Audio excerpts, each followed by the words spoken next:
কেমন আছেন সবাই? এখন এই যে দুপুরে খাওয়া দাওয়া চলছে।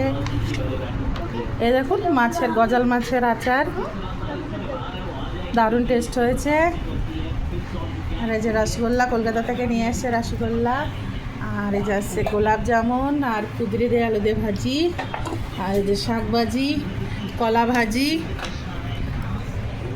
আর এই যে আচার দিয়ে, মাছের আচার দিয়ে ভাত খাচ্ছে। তো আপনাদের যদি ভালো লাগে লাইক কমেন্ট করবেন। এই দেখুন দারুণ আজকে ভাজি ভুজি করেছে, আর এটা দিয়ে খাওয়া হচ্ছে। এখনও তরকারি হবে একটু পরেই, কিন্তু এখন সিঁড়ি খিদে পেয়েছে বলে এগুলো দিয়ে খাচ্ছে।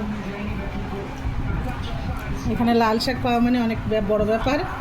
এই যে লাল শাক ভাজি। আপনার ভালো লাগলে একটু সাবস্ক্রাইব করবেন, ভুলবেন না কিন্তু। ভালো থাকবেন সবাই।